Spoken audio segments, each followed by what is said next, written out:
It wouldn't be a Charles Radtke fight week if you weren't in the headlines for something he said after the fight. Welcome to 4 Ounces of Freedom, and today I'm going to talk about what Charles Radtke said in this post-fight media scrum and how I took it versus how it seems everyone else has taken it. If you're new to the channel and you like what you see, please subscribe as I do some of the most interviews around regional MMA and occasionally these little talking head pieces that are starting to come up now and then. Now to the topic of the hand. So after his first round TKO finish of Gilbert Urbina, Chuck Buffalo jokingly even asked DC if he was nervous as they did their in-cage post-fight as an acknowledgement to their interview while in Australia, where Chuck kind of got loose with his lips and called the Australian crowd a slur that if I said it on here, YouTube would cut me off faster than the UFC should have done Blood Diamond. Instead, this time, however, his newsworthy comments came via the post-fight media scrum in the back. And that's where things kind of went downhill, or did they go better for him? I'm going to leave that up to you as I go on about this. You know, the sound bites that are making the rounds, be it the audio or the headlines, is that Charles Radtke's broke. And it seems that the general fan base isn't sure how a fighter could be broke if they're making, say, $30,000 for a single fight. And again, that's if they win. What the portion of that fan base doesn't seem to understand is that a fighter is only walking away with $30,000 with the win, and that's even before taxes. And those taxes are at a 1099 rate because they're subcontractors, they're not employees. And all those, you know, to get nerdy and economic like that varies based on state, country, and everything else. And then after taxes, they have to pay their coaches, you know, gym fees, all the other expenses that came into a gym during the camp and so on. So like that $30,000 could be back to back basically $5,000 at the end of the day. You know, you figure like Charles Radtke, just to keep using him as an example, like his Australian fight, he got hit with 32% taxes before he even got paid. So at the $30,000 amount, that's $10,000 gone just by winning. Like that's not really winning if you ask me. So when Radtke or another fighter says they're broke, it's not entirely a hyperbole either. Like, especially after their first couple of fights in the UFC, you're talking about they're probably in there on a 12-12 or a 15-15. Maybe if they're lucky, a 20-20. And you figure like Charles Radtke, just to keep using him as the example, he came in directly. He wasn't a Contender Series. He wasn't an Ultimate Fighter contract. So maybe he gets paid a little better than most, but taxes are still basically screwing his pay. And, you know, that's where the question kind of comes in. It was like, you know, why would someone put themselves through this? Like, you're going into a battle in the cage. You're getting damage no matter what fight you're in, unless you're like Conor McGregor versus Aldo, where it's a one-punch knockout 13 seconds in. And Chuck even touched on that too, and no one seems to talk about that part. Chuck even said, and I'm going to quote this game doesn't pay the best, but I love it. And if you ever talked to Chuck Buffalo in person through a message or seen him fight, again, I know a lot of people only came across him on the Australia card. But if you watched him in the originals, like, that's who Chuck Buffalo is. And if you talk to any other fighter, they're going to basically tell you the same thing. Fighting does not pay a lot at all. Now, if you're making up the ranks and you're a top 15 fighter and you're getting paid, you know, better, sure, by then you're able to kind of put money aside, game plan before the next fight. Maybe not even take a fight if you don't want to, because, you know, you are able to keep money in the bank. But Chuck's not there yet. Chuck's on his second UFC fight. Chuck Buffalo is still broke.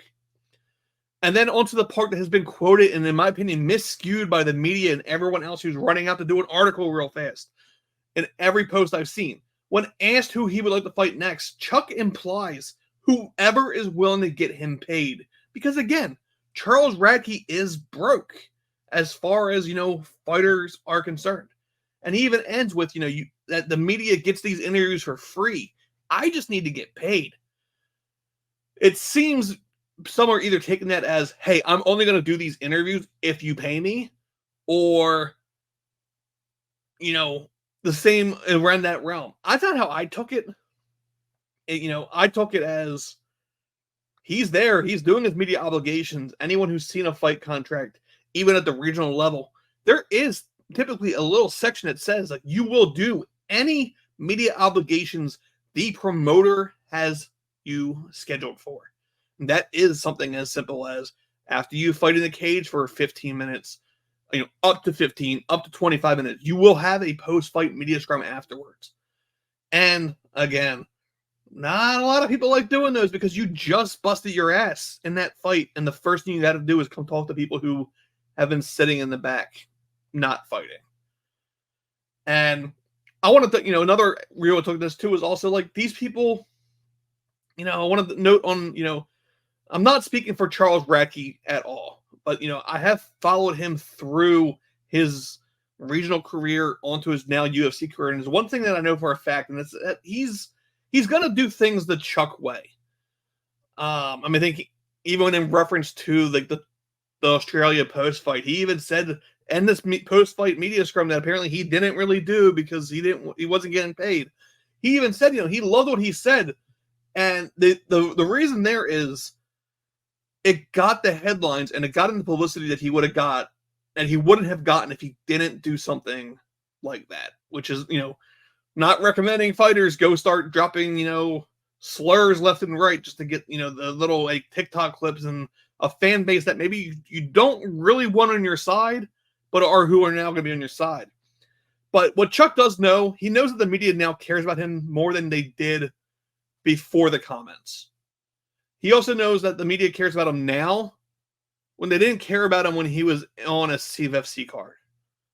That he knows, and just like a lot of other fighters know, the media doesn't care about you until you're on Contender Series or the UFC, Bellator, PFL, one of the bigger cards. They just don't. And the thing is, unlike a lot of the others, when Chuck Buffalo has the mic, he's saying the quiet parts out loud. He's making it known that, like, you didn't fuck with him before. Why does he care about you?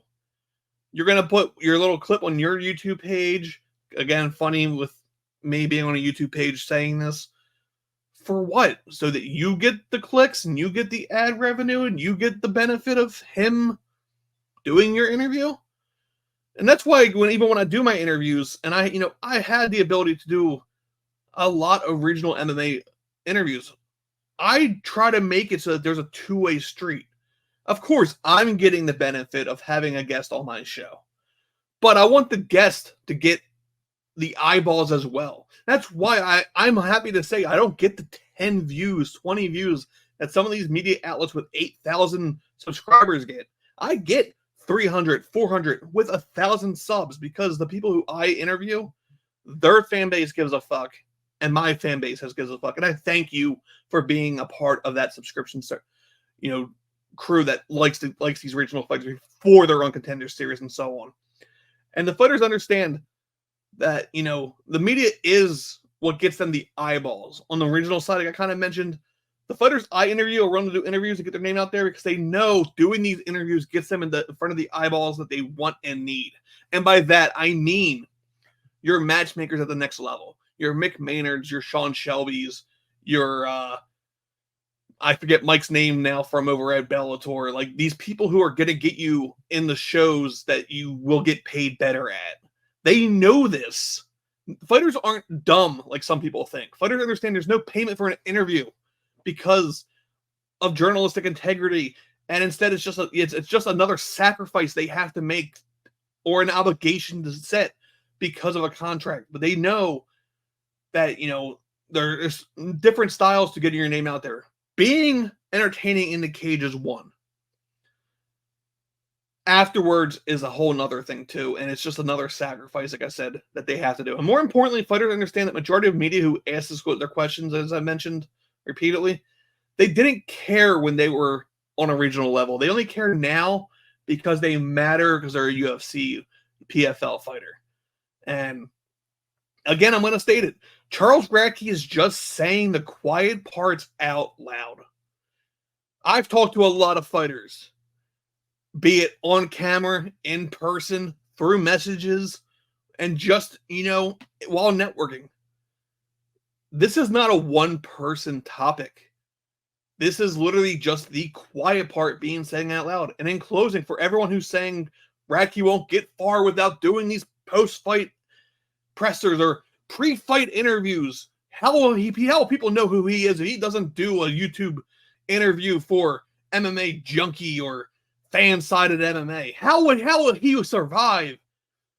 Looking at the headlines, I'm pretty sure he'll be okay. There was 13 fights in that card, and the headlines I'm seeing are Charles Radtke's post-fight scrum, Renato Moicano's post-fight scrum, or that Imavov and Curtis seem to not like each other.